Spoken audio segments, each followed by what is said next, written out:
Noong gabing iyon, ang kalangitan sa ibabaw ng karagatan ng Zamboanga ay nababalot pa rin ng manipis na ulap. Ang hangin mula sa dagat Sulu ay marahang umiihip, dala ang amoy alat ng dagat na maihalong amoy ng diesel mula sa mga bangkang pangisda na nakahilera sa daungan. Ang mga ilaw ng lungsod ay kumikislap sa malayo, tila nag-aatubiling mamatay kahit malalim na ang gabi. Himik ang daungan.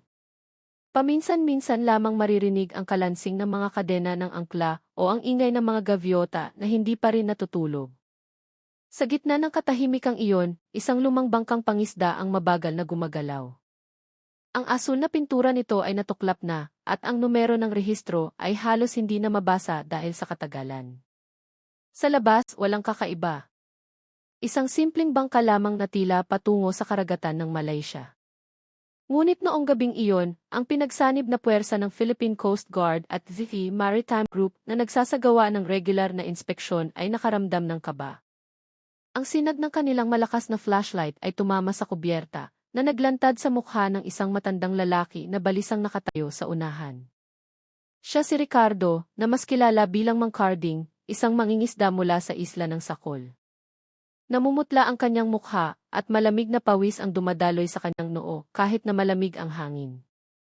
Nang umakyat ang mga opisyal sa bangka at tinanong kung ano ang kanyang karga, nauutal si Mang Carding sa pagsagot, nanginginig ang boses. Sabi niya, nag-ielong isda lang daw ang dala niya, kailangang maihatid agad para hindi masira. Itinuro ng kanyang kamay ang ibabang bahagi ng bangka, ngunit ang kanyang mga mata ay hindi kailanman naglakas loob na tumingin ng diretsyo. Dahil sa kanilang mahabang karanasan, agad naramdaman ng mga opisyal na mayroong mali. Isang opisyal ang nagsenyas na buksan ang pinto ng imbakan. Nagmamadaling umiling si Mang Carding, nagmamakaawa na huwag galawin ang karga dahil mabubulok daw ang isda, ngunit desidido na sila. Dalawang opisyal ang umakyat sa kubyerta, hinila ang kinakalawang na hawakang bakal, at dahan-dahang binuksan ang mabigat na pinto. Ilang sandali pa, isang malamig na hangin ang biglang lumabas, na tila sumampal sa mukha ng sinumang nakatayo sa malapit. Ngunit, hindi ang lamig ang nagpatigil sa lahat. Isang matapang at nakasusulasok na amoy ang biglang kumalat. Amoy ng kamatayan na hindi maikukumpara sa anumang bagay. Ilang opisyal ang biglang nagtakip ng ilong. Mayroong umiwas ng tingin, habang ang isa naman ay nagbukas ng flashlight para alamin kung ano ang nasa dilim. Tumagos ang puting ilaw sa malamig na singaw at doon, isang tanawin ang nagpadurog sa kanilang mga puso. 44 na katawan ng tao ang nakahandusay, naninigas, at magkakapatong. Maputlang mga mukha, ang iba ay nakapikit, ang iba ay dilat. Tila gustong sumigaw, ngunit hindi na nagkaroon ng pagkakataon. Payat ang kanilang mga katawan, manipis na damit ang nakadikit sa kanilang balat na nangingitim na. Mayroong mahigpit na nakayakap sa kanyang mga tuhod, mayroon namang nakahiga na bukas ang mga kamay na tila inaabot ang huling hininga. Katahimikan ang biglang bumalot sa daungan.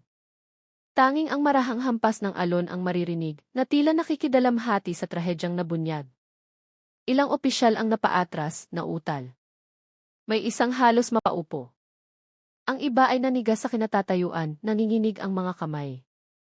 Noong gabing iyon, ang daungan ng Zamboanga ay hindi na lamang lugar kung saan dumadaong ang mga bangka, kundi isang piping saksi sa isa sa mga pinakamalubhang trahedya ng human trafficking sa bansa.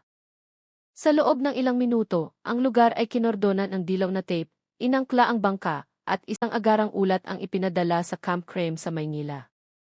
Ang mga mata ng mga opisyal ay nagpapakita ng kalungkutan at galit, isang halo ng emosyon na mahirap ipaliwanag. Sino sila? 44 na kaluluwa na ngayon ay nakahandusay ng walang hininga sa nagielong imbakan ng isang lumang bangkang pangisda. Saan sila nanggaling at paano sila nasadlak sa nakamamatay na paglalakbay na ito? Ang mga tanong ay nakabitin sa hangin tulad ng hamog na bumabalot sa kalangitan ng Zamboanga. Hindi nagtagal, dumating ang forensic team na may seryosong mga mukha, dala ang mga body bag, guwantes, at kagamitan sa dokumentasyon. Isa-isang inilabas ang mga katawan at inilatag sa puting tela sa daungan. Ang tanawin ay dumudurog sa puso ng sinumang nakasaksi. Ang ilan sa mga biktima ay mukhang bata pa. Mayroon pang ang tila kagagraduate lang sa eskwela.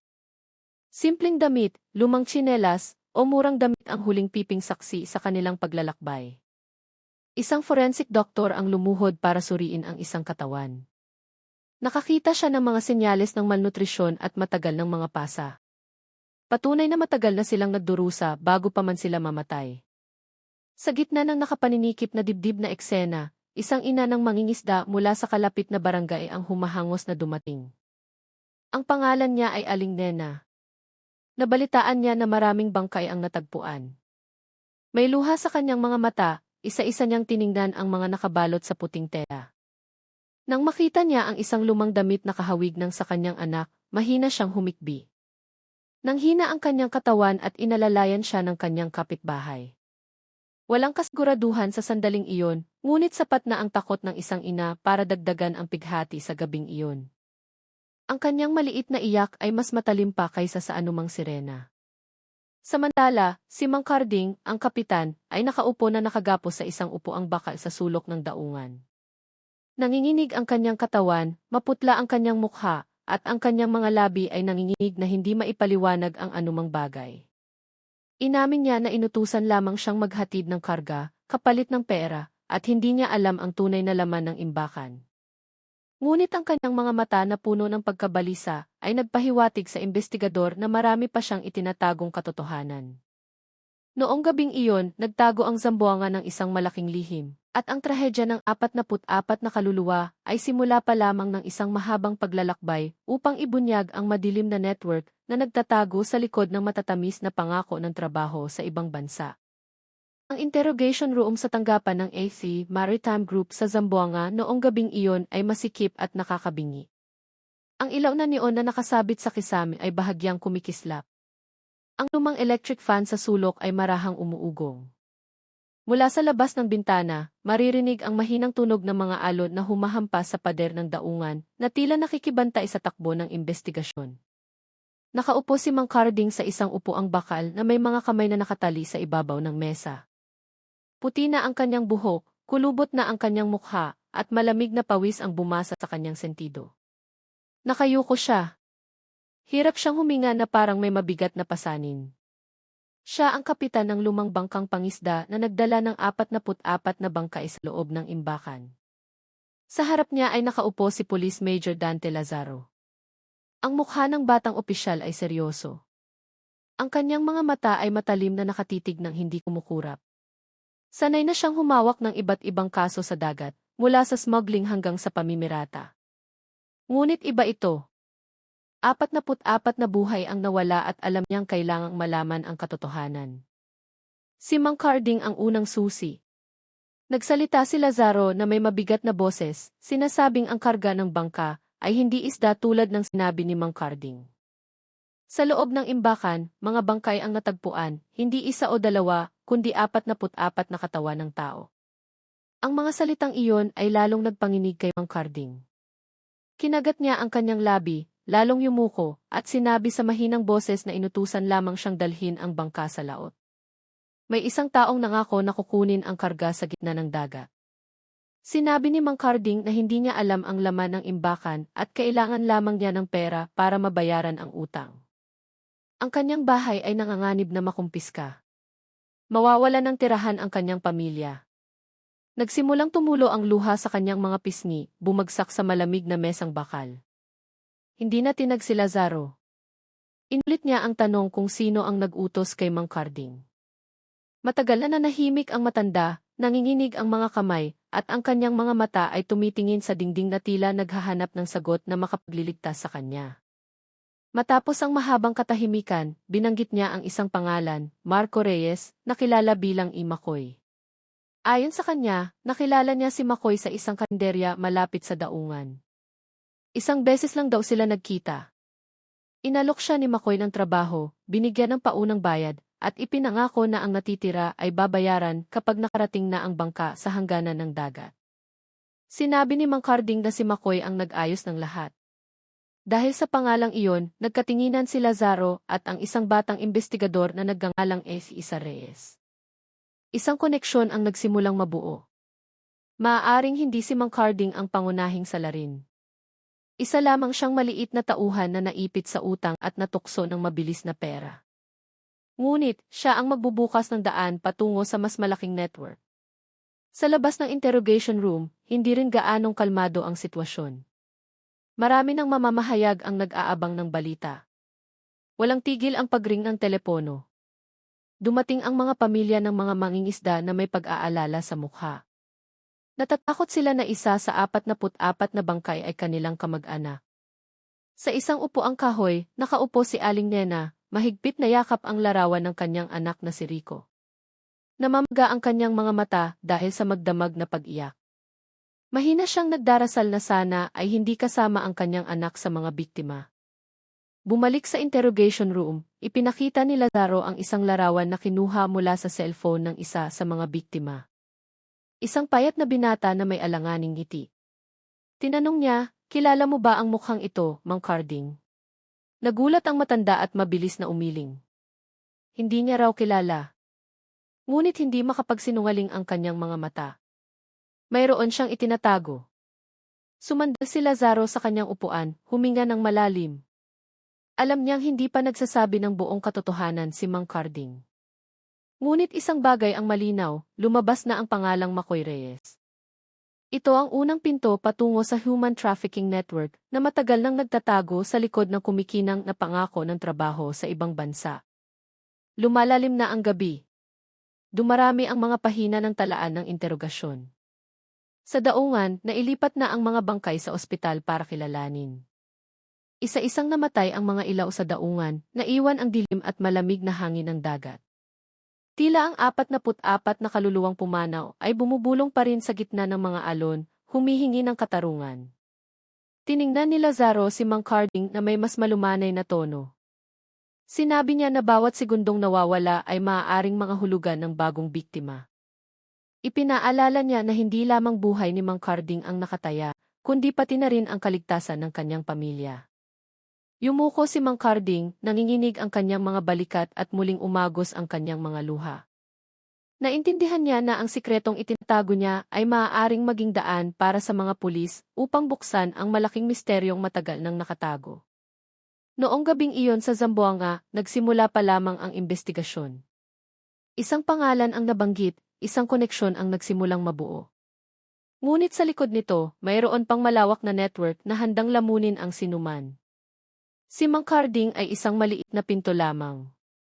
At alam ni Major Lazaro na ang mahabang paglalakbay upang ibunyag ang lihim na ito ay nagsisimula pa lamang. Nagsimula nang mag-umaga sa daungan ng Zamboanga. Dahan-dahang nawala ang manipis na hamog, naiwan ang mahalumigmig na hangin na may halong amoy alat. Hindi pa ganap na sumisikat ang araw. Ngunit puno na ng mga opisyal ang daungan. Ang mga body bag ay maayos na nakahilera sa puting tela.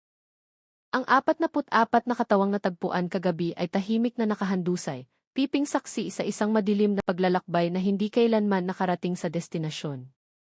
Walang tigil sa pagtatrabaho ang forensic team. Seryoso ang kanilang mga mukha. Mabilis na kumikilos ang kanilang mga kamay sa pagsusuri ng bawat katawan, itinatala ang mga katangian, kinukunan ng litrato ang mga mukha, at nilalagyan ng numero ang bawat bag. Paulit-ulit na maririnig ang tunog ng kamera. Ang tunog na iyon ay tila napakalakas sa gitna ng katahimikan. Ilang batang opisyal ang piniling umiwas ng tingin, hindi kayang pagmasdan ng matagal ang mapuputlang mukha na napakabata pa. Mayroong tahimik na nagpunas ng mata, sinusubukang itago ang luhang mahirap pigilan. Sa kabilang dako ng daungan, si Major Dante Lazaro ay nakatayo na may malungkot na mukha. Pinagmasdan niya ang hanay ng mga bangkay na may paninikip ng dibdib. Para sa kanya, ang 44 ay hindi lamang isang numero. Bawat isa ay isang tao na may pangarap, pamilya, at kinabukasang marahas na inagaw. Alam niya na ang kanyang tungkulin ay hindi lamang hanapin ang mga salarin, kundi magbigay din ng kasagutan sa mga pamilyang naghihintay ng balita. Habang nagpapatuloy ang pagsusuri, isang investigador ang biglang sumigaw ng mahina. May natagpuan siya sa bulsa ng pantalo ng isang biktima. Isang maliit na plastik na naglalaman ng isang lukot na papel. Agad na napatingin ang lahat. Maingat na binuksan ang papel. Malabo ang sulat ngunit nababasa pa. Isang maliit na logo sa itaas ang nagpapakita ng isang kakaibang pangalan, Pag-asa Kinabukasan Agency. Ang nilalaman nito ay matatamis na pangako, trabaho bilang mang-aawit, mananayaw o entertainment worker sa ibang bansa. Malaking sahod, libreng tirahan. Sagot ang gasto sa paglalakbay. Ngunit walang malinaw na address, isang numero lamang ng telepono na malabo ang tinta. Tila sinadyang gawing mahirap hanapin. Sa ibaba, may isang pirma na halatang pineke. Kinuha ni Lazaro ang papel, matagal na tiningnan. Naramdaman niyang kumabog ang kanyang puso. Alam niya na ang isang pirasong papel na ito ay mas mahalaga pa sa ginto. Ito ay hindi lamang isang hungkag na pangako, kundi isang pinto upang malaman kung sino ang nasa likod ng trahedyang ito. Sinabi niya sa kanyang team na ito ang unang ebidensya. Ito ang sinulid na kanilang hihilahin hanggang sa dulo. Malapit doon, si Aling Nena na mula pa kagabi ay naghihintay, ay nakaupo pa rin habang yakap ang larawan ng kanyang anak. Lumapit siya ng may mabibigat na hakbang. Namamaga ang kanyang mga mata. Nang makita niya ang sulat tungkol sa trabaho sa ibang bansa, humikbi siya. Sinabi niya na minsan nang nagkwento ang kanyang anak tungkol sa isang alok na magtrabaho sa ibang bansa na may mataas na sahod. Nag-aalala siya na si Rico, ang kanyang kaisa-isang anak, ay kasama sa mga katawang ngayon ay nakahandusay. Muli siyang napaiyak na lalong nagpalungkot sa sitwasyon sa daungan. Samantala, agad na inutusan ni Lazaro na iselyo ang ebidensya at ipadala agad sa Maynila. Ang agarang ulat ay kailangang makarating sa araw na iyon. Bawat segundo ay mahalaga. Alam niya na ang network na ito ay hindi lamang kumikilos sa isang lungsod. May mga taong buhay pa, naghihintay ng kanilang kapalaran sa kamay ng mga salarin. Kung mahuhuli sila, maaaring magtapos ang kanilang buhay tulad ng 44 na bangkay na ngayon ay nakahandusay. Ilang oras pa, mabilis na tinipa ang ulat. Ang mga larawan ng mga biktima, paunang datos ng pagkakakilanlan, at kopya ng kontrata ng Pag-asa Kinabukasan Agency ay ipinadala sa Camp Crame. Mula sa matataas na gusali sa kabisera, titingnan ng mga opisyal ang ebidensyang ito na may panlalaki ng mga mata. Hindi na ito isang lokal na trahedya lamang, kundi isang malinaw na senyales ng pagkakaroon ng isang transnational human trafficking network. Sa wakas ay sumikat na ang araw. Ang sinag nito ay tumama sa puting telang nakatakip sa mga biktima, nagbibigay ng bahagyang kislap sa ibabaw ng dagat. Malungkot pa rin ang kapaligiran, ngunit isang maliit na pag-asa ang sumibol. Isang lukot na papel mula sa bulsa ng isang biktima ay naging bagong buhay. Isang mensahe na tila sumisigaw mula sa kamatayan na ang katotohanan ay maaari pa ring matagpuan. Tumayo ng tuwid si Lazaro, nakatingin sa karagatan. Sa kanyang puso, nangako siya na ang trahedyang ito ay hindi dapat magtapos dito. Ang 44 na kaluluwa ay dapat makakuha ng katarungan, at ang isang peking kontrata ay magiging simula ng isang mahabang paglalakbay upang ibunyag ang madidilim na mukha na nagtatago sa likod ng matatamis na pangako ng buhay sa ibang bansa. Ilang oras matapos ipadala ang agarang ulat mula sa Zamboanga, naging tensyonado ang kapaligiran sa gusali ng SID sa Camp Crame. Ang malaking conference room na karaniwang tahimik ay puno na ngayon ng mga opisyal. Ipinapakita sa projector screen ang mga larawan ng daungan ng Zamboanga, ang hanay ng mga body bag, at ang lukot na papel na mailogo ng Pag-asa Kinabukasan Agency. Bawat larawan ay isang malakas na sampal na ang bansa ay nahaharap sa isang malaking trahedya. Sa dulo ng mahabang mesa, isang mataas na opisyal ng pulisya ang nagsalita na may mabigat na boses. Binigyang diin niya na ang nangyari sa Zamboanga ay hindi isang aksidente sa dagat, kundi isang malinaw na ebidensya ng human trafficking. 44 na kababayan ang tinrato na parang mga bagay, nilinlang ng mga peking pangako, at nagtapos sa isang kalunos-lunos na paraan sa nagielong imbakan ng isang bangkang pangisda. Ang kanyang mga salita ay bumagsak na parang martilyo, tumama sa kamalayan ng lahat ng naroroon. Ang pangalang Pag-asa Kinabukasan Agency na nakasulat sa kontrata ang naging sentro ng atensyon. Walang opisyal na tala tungkol sa kumpanyang iyon. Hindi rehistrado sa Department of Migrant Workers, walang malinaw na address, isang numero lamang ng telepono na madaling itapon. Mula doon, kailangang magsimula ang lahat.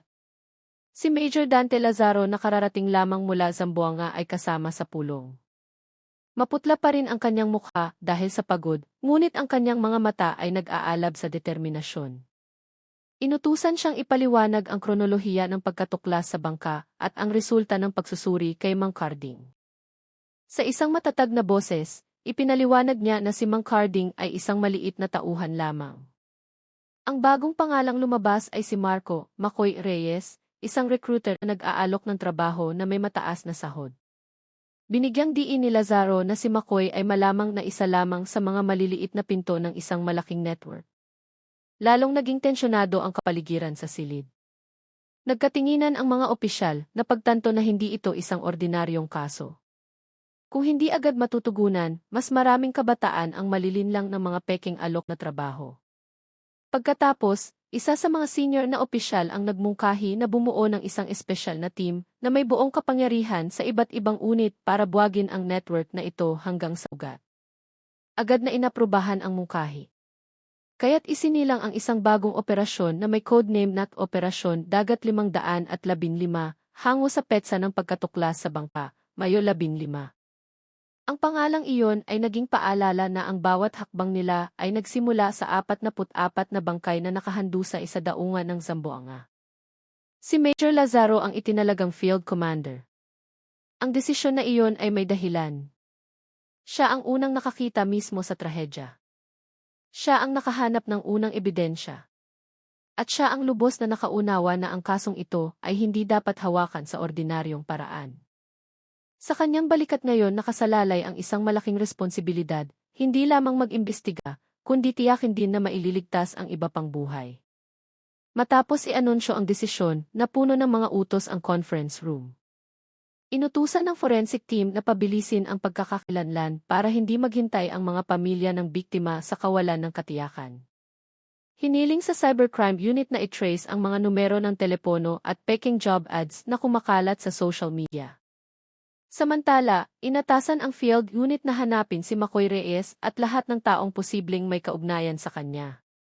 Maingat na itinala ni Lazaro ang lahat. Sa kanyang isip, alam niyang hindi magiging madali ang daan sa hinaharap. Ang human trafficking network ay hindi kumikilos ng mag-isa.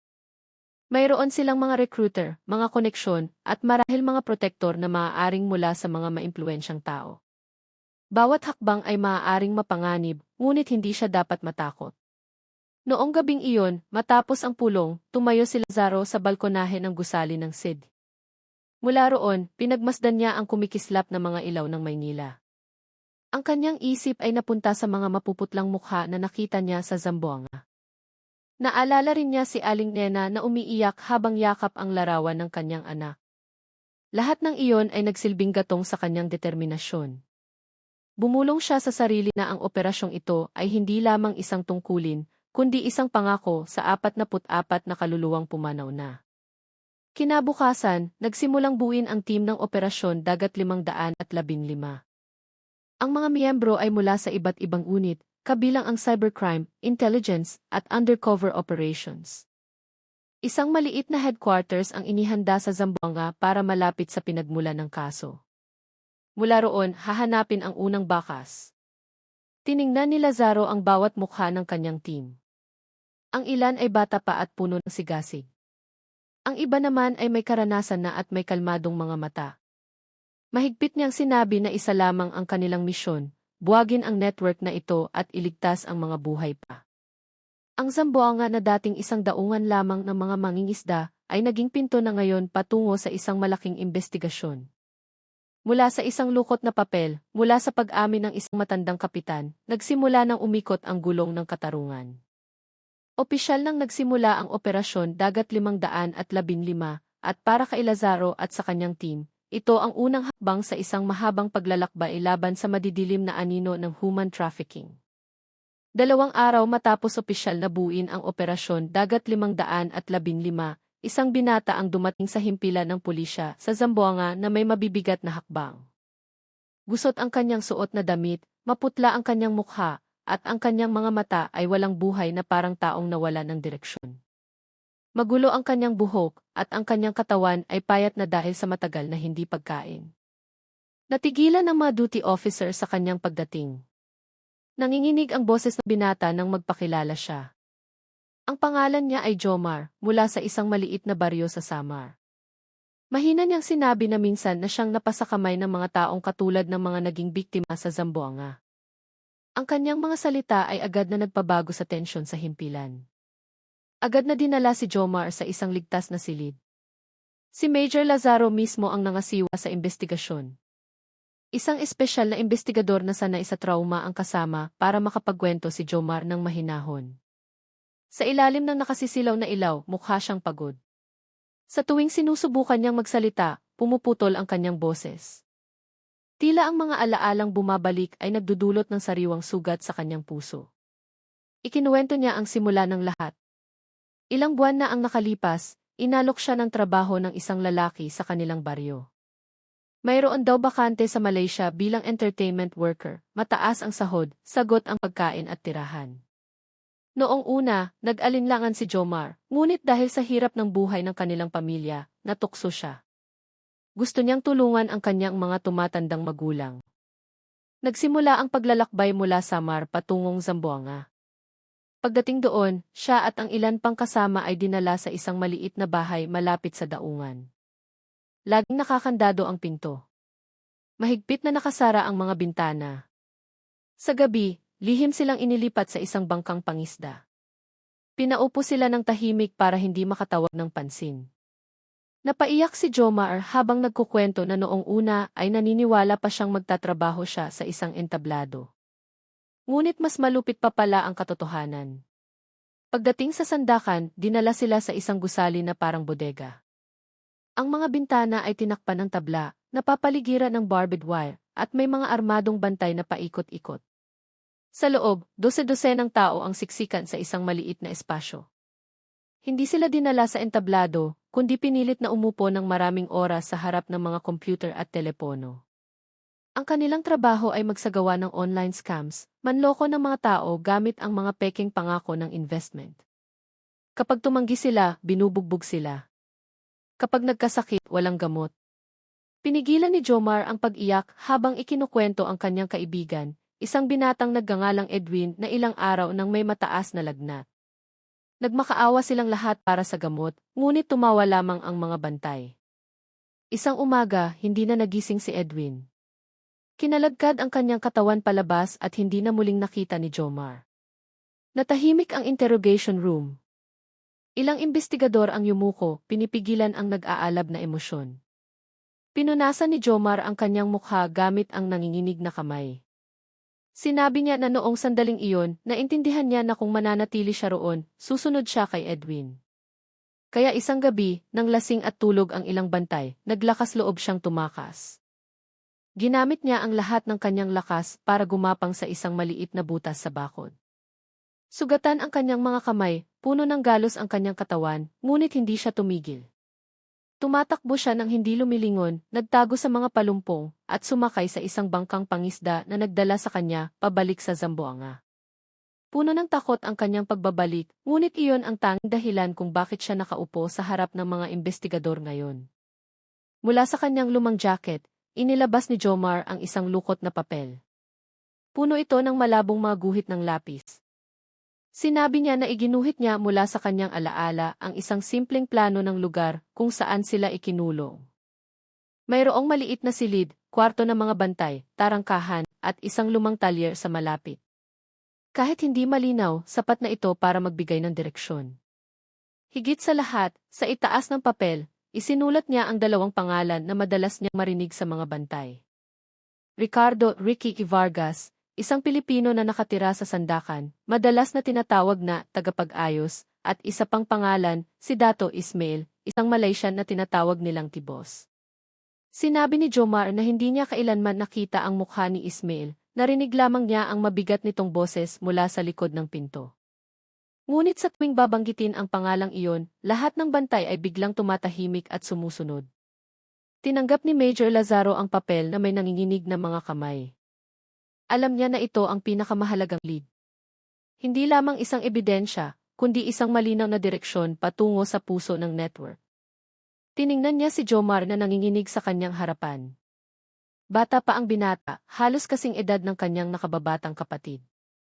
Sa kanyang puso, nangako siyang hindi dapat magtapos sa takot ang kwentong ito. Noong gabing iyon, muling nagpulong ang team ng Operasyon Dagat 515. Inilatag sa mesa ang magaspang na plano na iginuhit ni Jomar.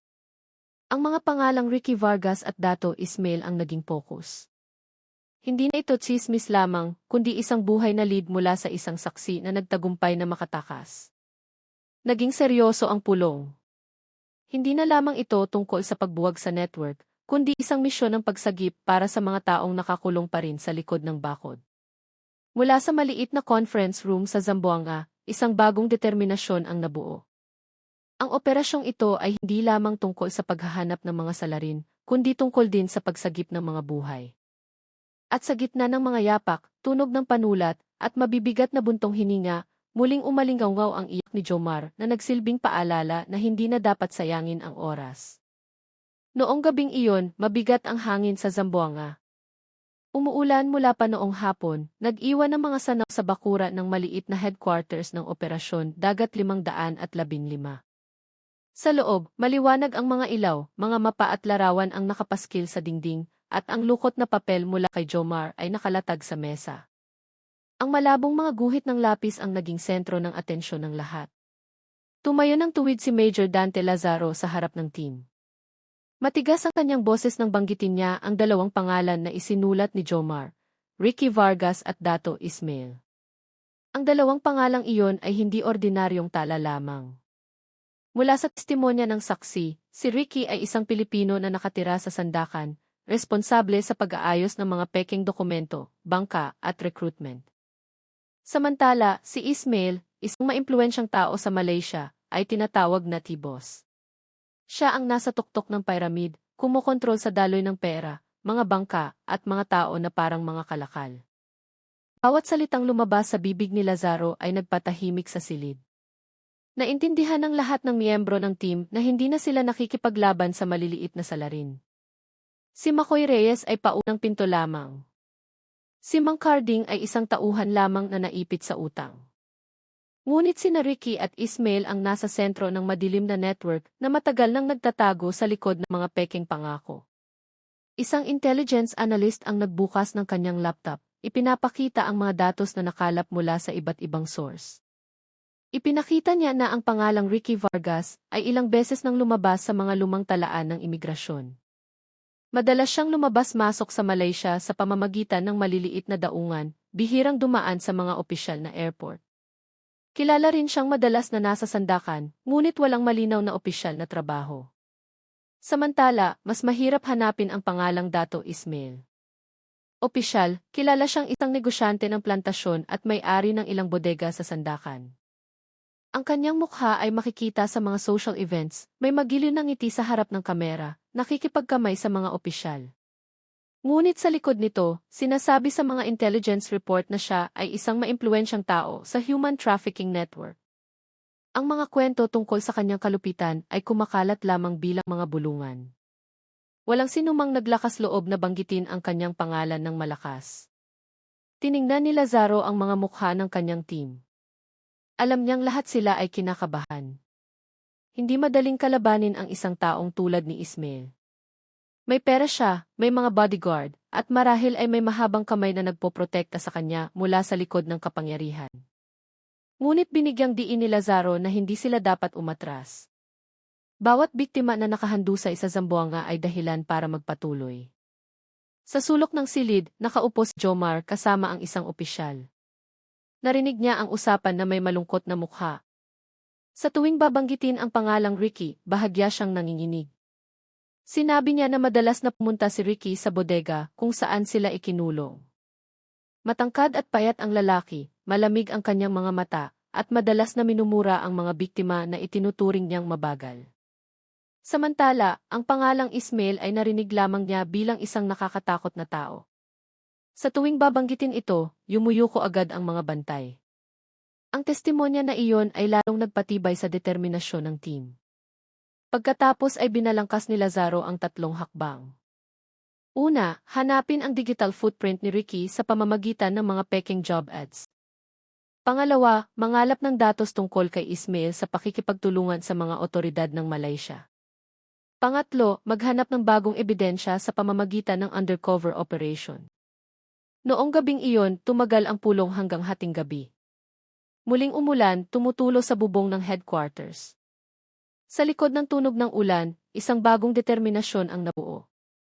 Ang dalawang pangalang iyon ay naging Liwanag at Anino. Liwanag dahil nagbibigay sila ng malinaw na direksyon.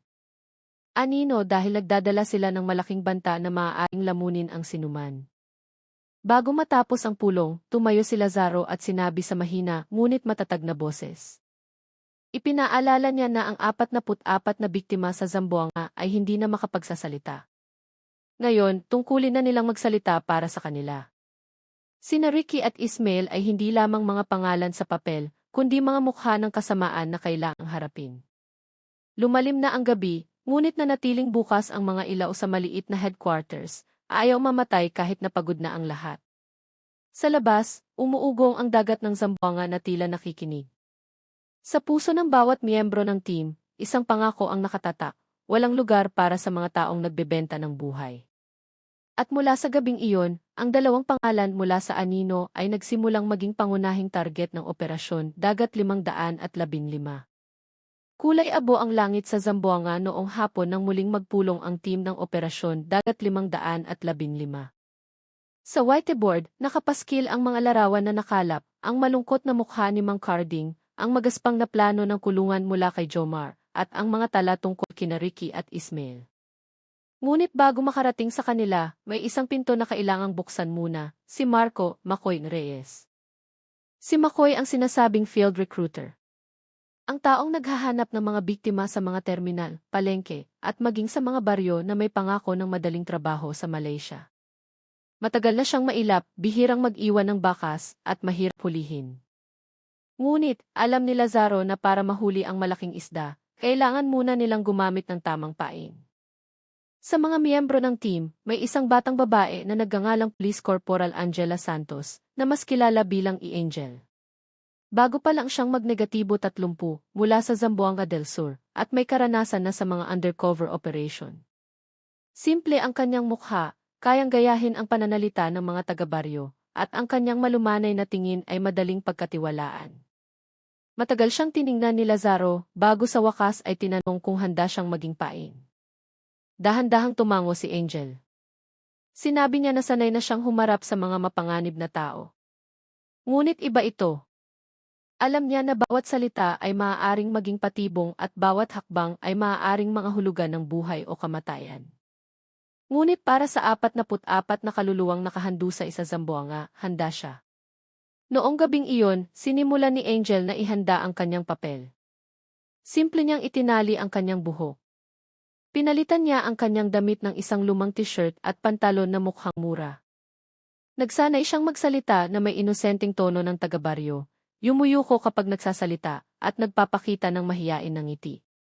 Inihanda na ang kanyang peking pagkakakilanlan, kumpleto sa isang na ginawa ng team. Sa kanyang undercover role, siya ay isang dalaga mula sa baryo na nagngangalang Lina, panganay na anak ng isang mahirap na magsasaka na gustong magtrabaho para tulungan ang kanyang pamilya. Kinabukasan, nagsimula ng kumilos si Angel. Gamit ang isang cellphone na sinusubaybayan ng Cybercrime Unit, tinawagan niya ang numerong hinihinalang kay Makoy.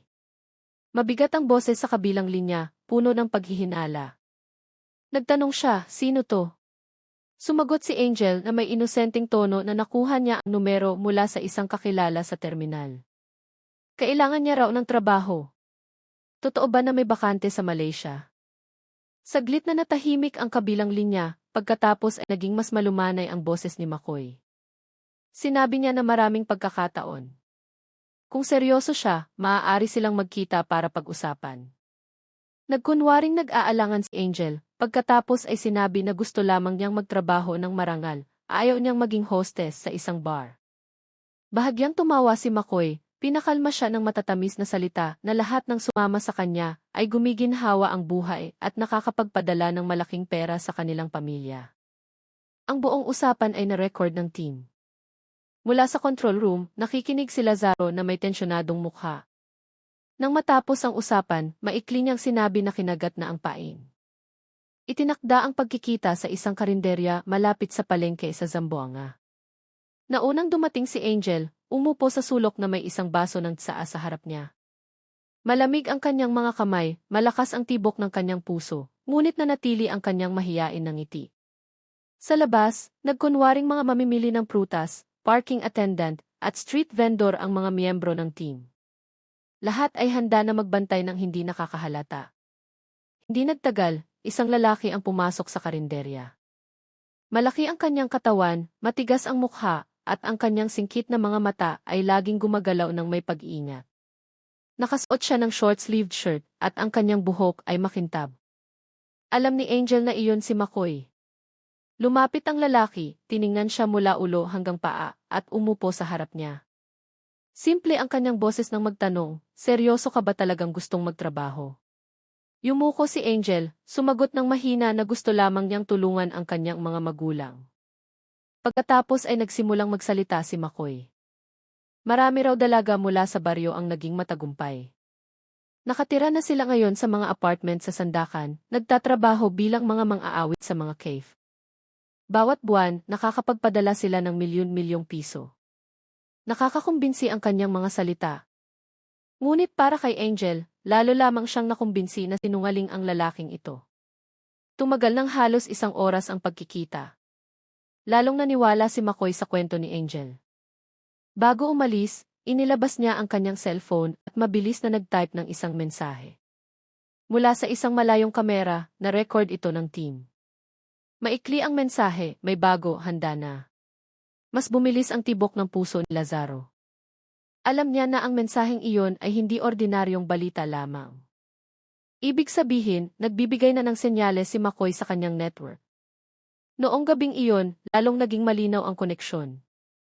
Nagtagumpay si Angel sa pagpapain, at hindi namamalaya ni McCoy na binubuksan niya ang sarili niyang daan patungo sa kapahamakan.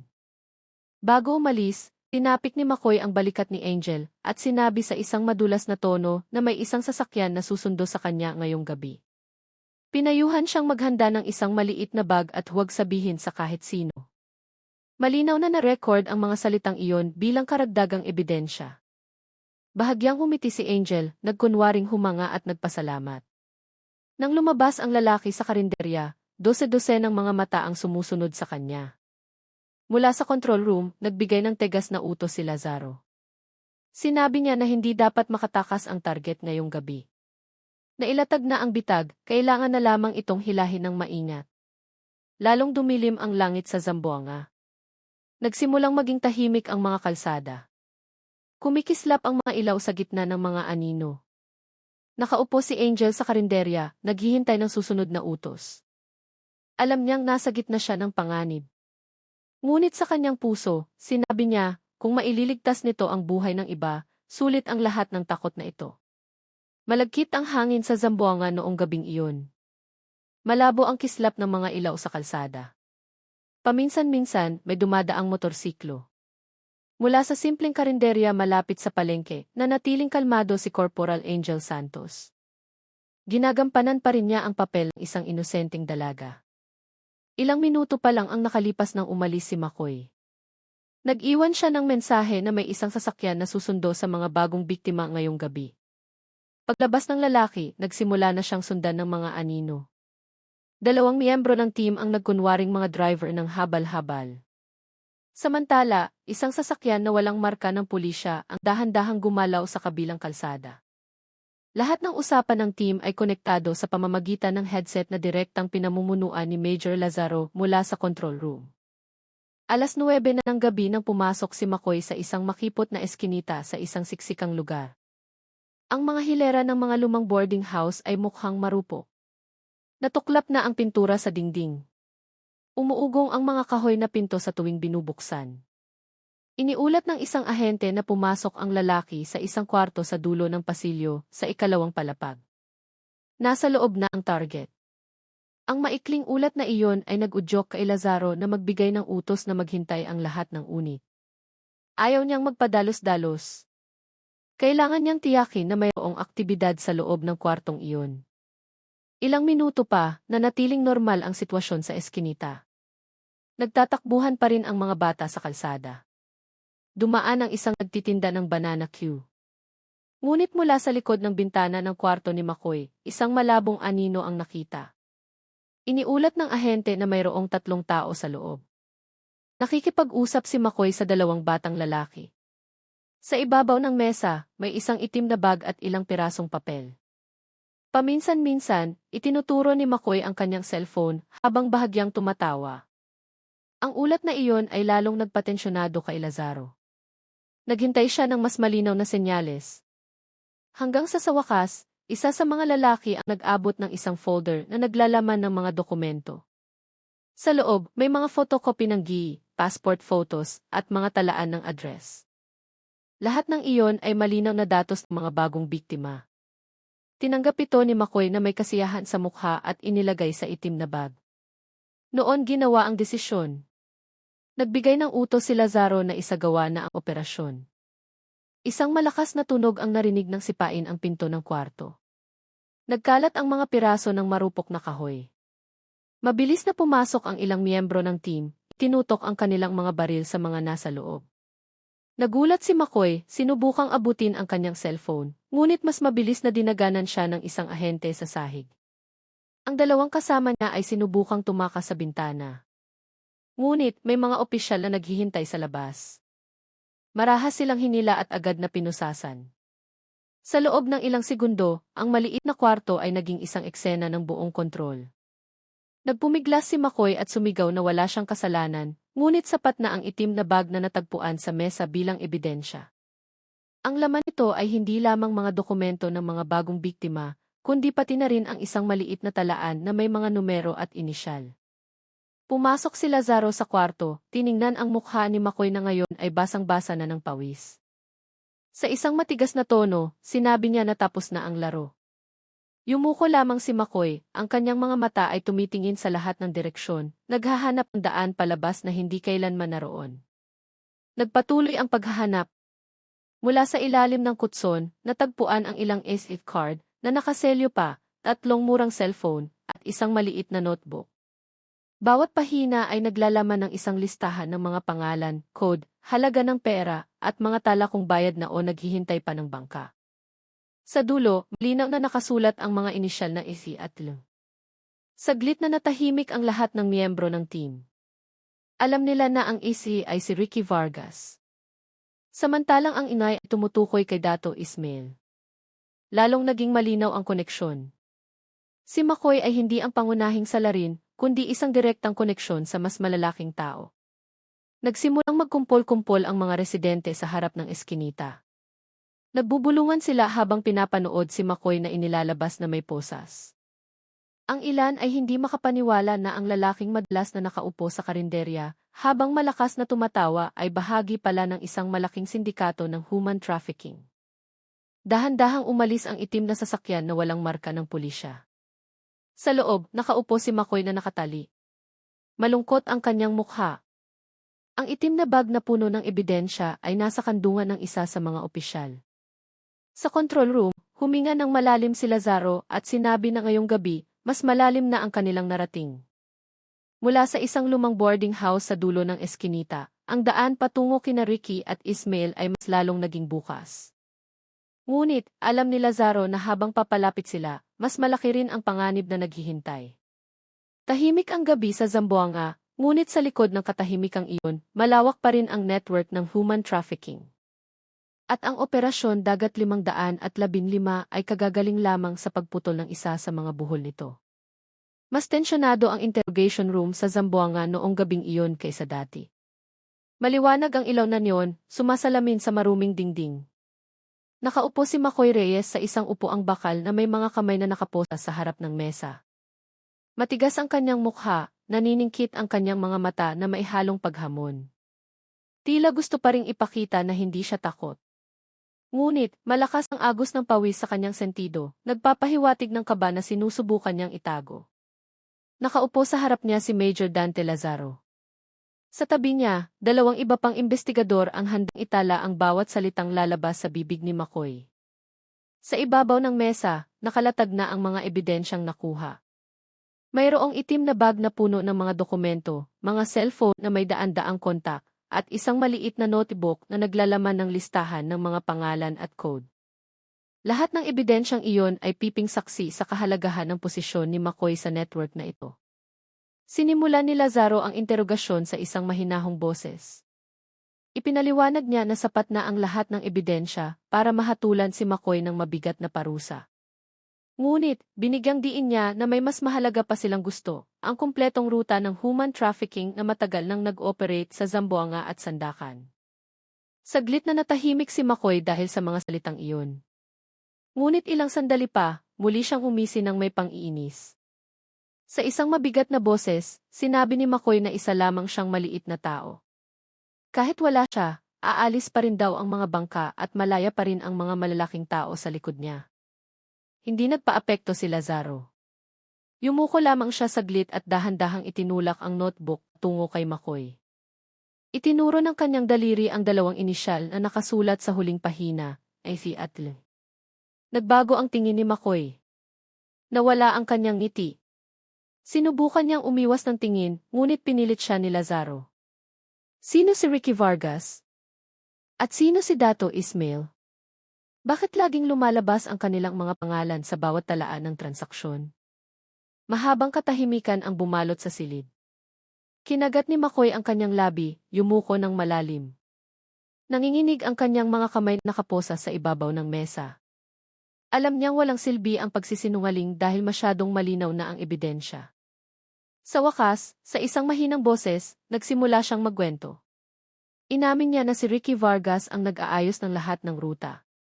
Si Ricky ang naghahanda ng mga peking dokumento, nag-aasikaso ng mga bangka, at nagpapasya kung sino ang maaaring umalis. Bawat maliit na recruiter tulad niya ay naghahanap lamang ng mga biktima at ipinapadala ang kanilang datos kay Ricky. Pagkatapos noon, si Ricky na ang bahala. Tungkol kay Ismail, mas nanginginig ang kanyang boses. Sinabi niya na si Ismail ay isang taong hindi niya kailanman nakita ng personal. Ngunit lahat ay tumatawag sa kanya na T-Boss. Nasa kamay niya ang pera, mga bangka at mga ruta sa dagat. Sa tuwing babanggitin ang pangalan ni Ismail, lahat ay yumuyuko. Binigyang diin ni McCoy na walang sinumang nangangahas na tumanggi sa kanyang mga utos. Seryosong nakikinig si Lazaro. Bawat salita ni McCoy ay mabilis na isinusulat ng investigador. Ang koneksyon na dati malabo ay nagsimula ng maging malinaw. Mula sa maliliit na baryo, kinokolekta ang mga biktima. Ang kanilang datos ay ipinapasa sa mga recruiter tulad ni McCoy. Pagkatapos noon, si Ricky ang bahala sa mga peking dokumento at sa huli, si Ismail ang magpapadala sa kanila sa mga lihim na bodega sa Sandakan bago ibenta bilang mga sapilitang manggagawa. Nang tanungin kung paano sinasagawa ang paglalakbay sa dagat, mas detalyadong ipinaliwanag ni McCoy. Sinabi niya na karaniwang kinokolekta ang mga biktima sa mga boarding house o inuupahang bahay. Sa gabi, lihim silang inililipat sa mga bangkang pangisda. Ang bangka ay pupunta sa gitna ng dagat at doon makikipagkita sa isang maliit na bangka mula sa Sandakan. Doon inililipat ang mga biktima para hindi maghinala ang mga patrol. Lahat ng paglalakbay ay isinasagawa sa madilim na gabi na paminsan-minsan ay pinapatay ang makina ng bangka para maiwasan ang ingay. Lalong natahimik ang interrogation room dahil sa kwentong iyon. Bawat nakikinig ay maiisip ang takot ng mga biktima na inililipat sa gitna ng dagat nang hindi alam kung ano ang naghihintay sa kanila sa kabilang panig. Ikinuyom ni Lazaro ang kanyang kamao sa ilalim ng mesa, pinipigilan ang nag-aalab na galit. Ngunit hindi pa tapos si McCoy. Idinagdag niya na noong gabi ng pagkatuklas sa 44 na bangka sa Zamboanga, may isa pang bangka na nakatakas. Ang bangka na iyon ay nagdala ng 12 ng biktima sa parehong ruta. Nang marinig iyon, kinilabutan si Lazaro. Ibig sabihin, marami pang buhay ang hindi pa naililigtas. Tumagal ang interogasyon hanggang hating gabi. Bawat detalye ay itinala, bawat piraso ng kwento ay pinagdugtong-dugtong. Mula sa bibig ng isang recruiter, nabunyag ang isang lihim na ruta na nag-uugnay sa Zamboanga at Sandakan. Isang ruta na matagal nang lumalamon sa mga pangarap at buhay ng mga kababayan. Nang matapos ang interogasyon, dinala si McCoy pabalik sa selda. Pagod ang kanyang mukha, nawala na ang kanyang ngiti, napalit ng isang blankong tingin. Tumayo si Lazaro sa harap ng bintana, tiningnan ang madilim na langit ng Zamboanga. Alam niyang nagsisimula ng mabunyag ang katotohanan, ngunit alam din niya na habang papalapit sila sa sentro ng network, mas malaki ang panganib na naghihintay. Noong gabing iyon, itinala ng Operasyon Dagat 515 ang isang mahalagang bagay. Ang daan patungo kina Ricky Vargas at Dato Ismail ay hindi na isang anino lamang. Ngayon, mayroon na silang ruta, mga pangalan at ebidensya. Ang natitira na lamang ay ang lakas ng loob na tumapak pa. Sa isang malamig na silid sa Maynila, maliwanag ang mga screen ng monitor. Walang tigil sa pagtatrabaho ang AFI Anti-Cybercrime Group na kasama sa Operasyon Dagat 515. Noong gabing iyon, natanggap na nila ang kopya ng mga cellphone, SD card, at maliliit na talaan ni McCoy. Lahat ng datos na iyon ay naging pinto para pasukin ang madilim na landas na matagal nang nakatago. Nakalatag sa screen ang mga peking job ads. Pare-pareho ang pangako, mataas na sahod, madaling trabaho, libreng tirahan. Ang ilan ay gumagamit pa ng mga larawan ng artista para makahikayat. Sa labas, mukhang kapanipaniwala ang mga anunsyo. Ngunit para sa mga sanay na mata ng mga analyst, lahat ng iyon ay murang panlilinlang lamang. Isang batang analyst na nagngangalang Dimas ang mabilis na nagtatype sa keyboard. Tinitrace niya ang address ng mga account na nag-upload ng mga anunsyo. Ipinakita sa paunang resulta na karamihan ay mula sa Malaysia, ngunit may isang kahina-hinalang pattern. Ang ilang address ay mula sa Zamboanga at Tawi-Tawi. Kumunot ang noo ni Dimas at minarkahan ang datos na iyon. Samantala, isang iba pang analyst ang nakatuklas na ang ilang numero ng telepono sa mga anunsyo ay tumutugma sa mga kontak sa cellphone ni McCoy. Mula sa daan-daang numero, isang pangalan ang paulit-ulit na lumalabas, He. Ang inisyal na iyon ay kapareho ng nasa maliit na notebook. Walang duda, si He ay si Ricky Vargas. Si Major Dante Lazaro na namumuno sa investigasyon ay naroon din sa cybercrime room noong gabing iyon. Nakatayo siyang pinapanood ang malaking screen na nagpapakita ng isang digital map. Mga pulang tuldok ang lumitaw sa Zamboanga, Basilan at Tawi-Tawi. Lahat ng tuldok na iyon ay konektado ng isang linya patungo sa sandakan. Ang mapa ay parang isang masalimuot na sapot ng gagamba, at sa gitna nito ay si Ricky bilang koneksyon. Pagkatapos ay nakahanap si Dimas ng isa pang pattern. Sa tuwing may bagong anunsyo, sa loob ng 2 araw ay laging may aktibidad sa maliliit na daungan. Sa pamamagitan ng GIS data mula sa mga nasamsam na cellphone, nakita na si McCoy ay minsan nang pumunta sa isang partikular na bodega malapit sa daungan ng Zamboanga. Paulit-ulit ang pattern na iyon, nagpapahiwatig na ang lugar na iyon ay malamang na transit point ng mga biktima bago sila ipadala. Lalong lumalim ang pagsusuri. Mula sa mga talaan ng money transfer sa cellphone, natuklasan na si Ricky ay gumagamit ng mga bank account ng iba't ibang tao. Ngunit ang pera ay laging napupunta sa iisang account sa Singapore. Mula roon, ipinapasa ang pondo sa sandakan. Hindi maliit ang halaga. Sa isang buwan, ang daloy ng pera ay umaabot sa milyon-milyong piso. Tiningnan ni Lazaro ang screen na may tensyonadong mukha. Para sa kanya, ang pera ay karagdagang ebidensya lamang. Ang mas mahalaga ay iligtas ang mga buhay ng mga biktima na maaaring naghihintay pa ng kanilang pagkakataon na ipadala.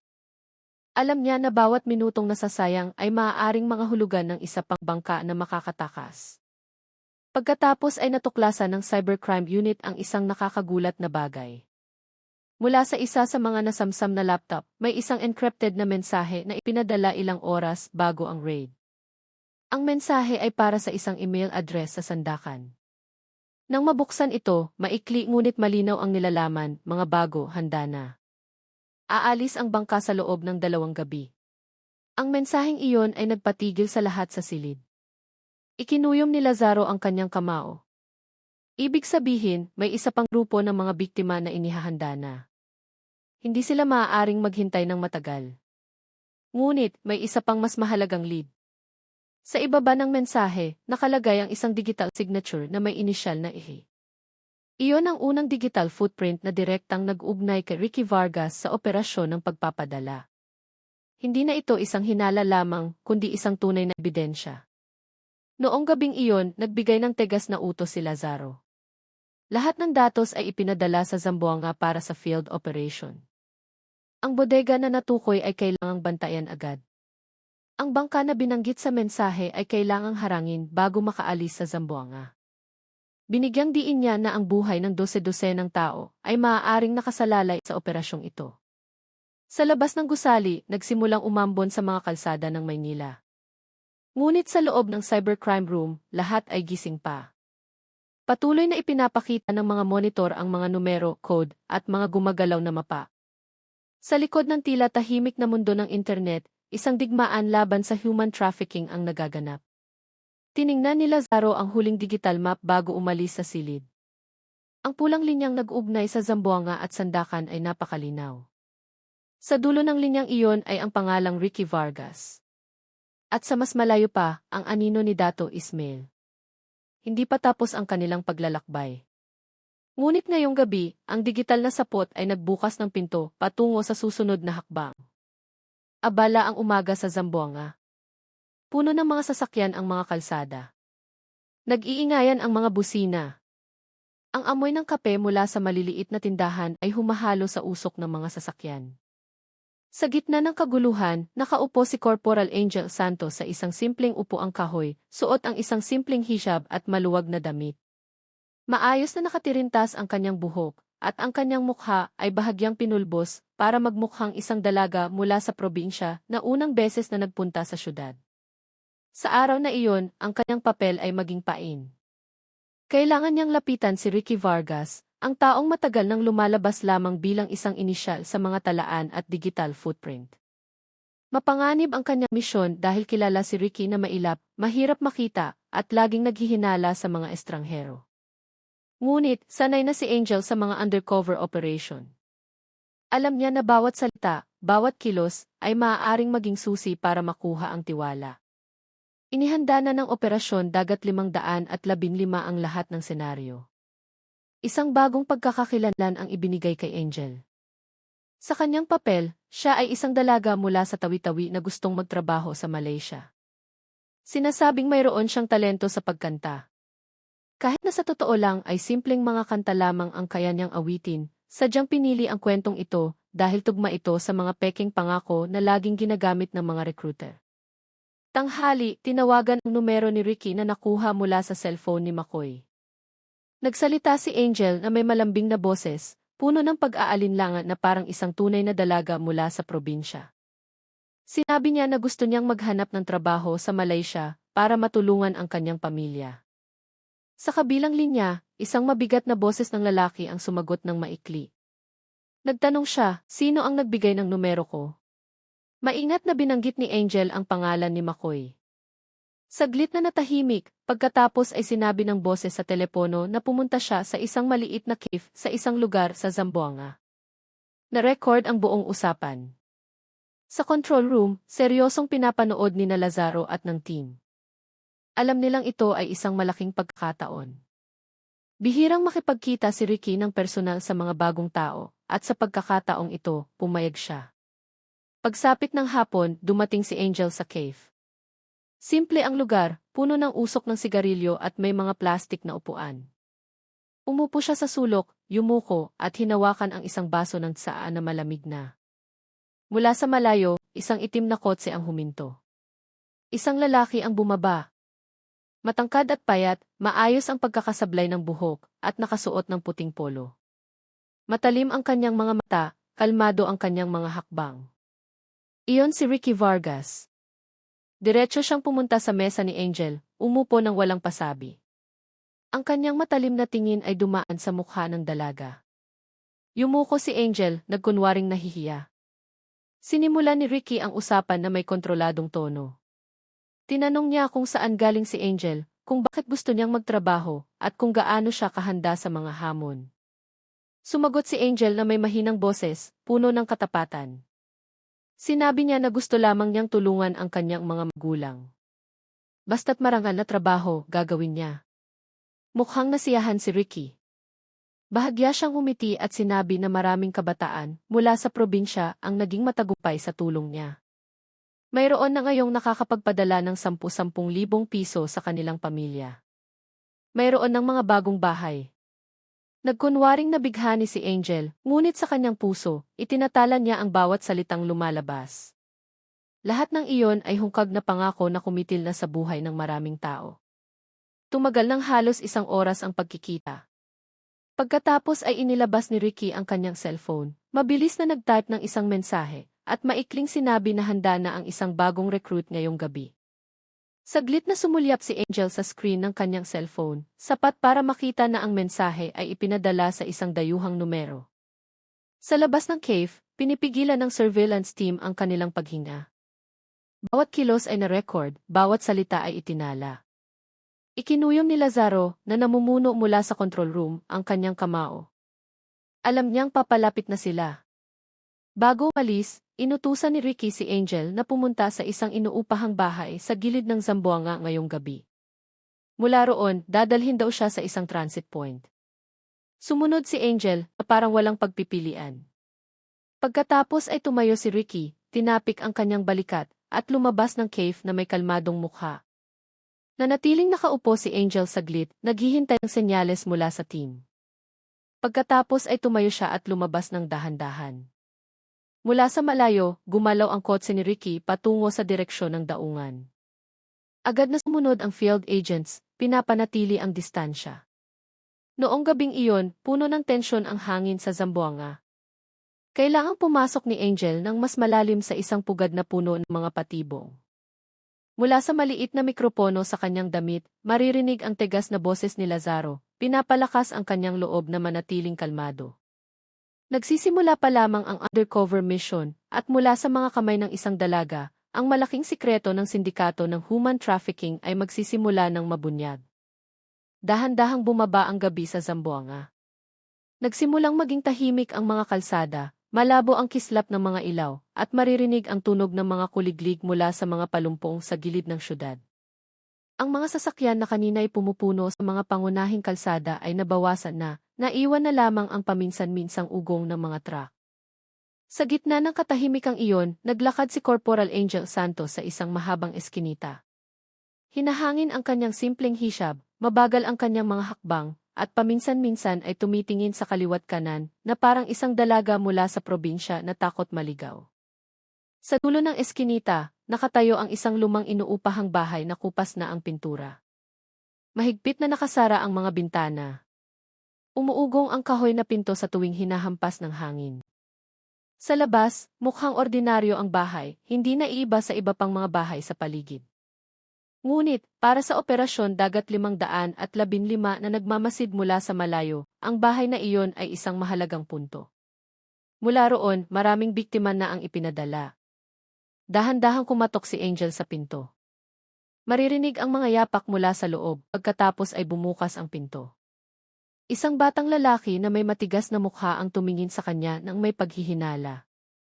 Nagtanong siya kung sino si Angel at kung ano ang kanyang kailangan. Sa isang mahinang boses, sumagot si Angel na inutusan siyang pumunta ni Ricky Vargas. Dahil sa pangalang iyon, agad na lumambot ang lalaki. Tumango siya at pinapasok si Angel. Sa loob ng bahay, iba ang sitwasyon. Ang simpleng sala ay puno ng mga plastik na upuan. Mahalumigmig ang mga dingding at isang malabong dilaw na ilaw ang nakasabit sa kisam. Sa sulok, makikita ang ilang kabataan na balisang nakaupo. Maputla ang kanilang mga mukha, simple ang kanilang damit, at ang ilan ay mukhang mga teenager pa. Agad na nalaman ni Angel na sila ay mga bagong biktima. Mga taong kasing inosente niya sa kanyang papel. Isang babaeng nasa katanghaliang gulang ang nakaupo sa isang mahabang upuan habang may isinusulat sa isang malaking libro. Siya ang nag-aayos ng pagdating ng bawat tao. Paminsan-minsan, tumatawag siya ng pangalan, hinihingi ang gi at maingat na isinusulat. Nang tawagin si Angel, ibinigay niya ang photocopy ng kanyang peking i na inihanda ng team. Tumango lamang ang babae at sinenyasan si Angel na umupo kasama ng iba. Mabagal ang takbo ng oras, nakaupo si Angel sa isang upuang kahoy. Mahigpit niyang hinawakan ang dulo ng kanyang hishab. Mula sa gilid ng kanyang mga mata, pinagmasdan niya ang buong silid. Sa mesa, may ilang folder na naglalaman ng mga dokumento. Sa sahig malapit sa dingding, makikita ang isang malaking itim na maleta at sa ibabaw nito ay may ilang pasaporte. Lahat ng iyon ay tunay na ebidensya na ang bahay na ito ay sentro ng recruitment bago ang pagpapadala. Pagkalipas ng halos 1 oras, muling bumukas ang pinto. Pumasok si Ricky Vargas na may kalmadong mga hakbang. Malamig ang kanyang mukha.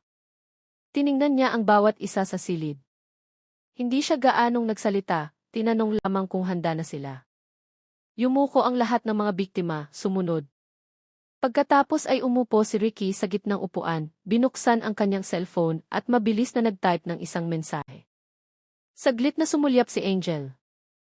Sapat para makita ang maikling salita, aalis ngayong gabi. Mula sa maliit na mikropono sa kanyang damit, narinig ng team ang usapan. Pinigilan ni Lazaro, na namumuno mula sa isang lihim na poste, ang kanyang paghinga. Lalong lumalakas ang ebidensya. Ngunit, alam niyang hindi pa oras para kumilos.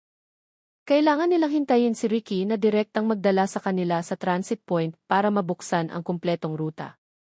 Pagkatapos ay nagbigay ng utos si Ricky na maghanda na ang lahat.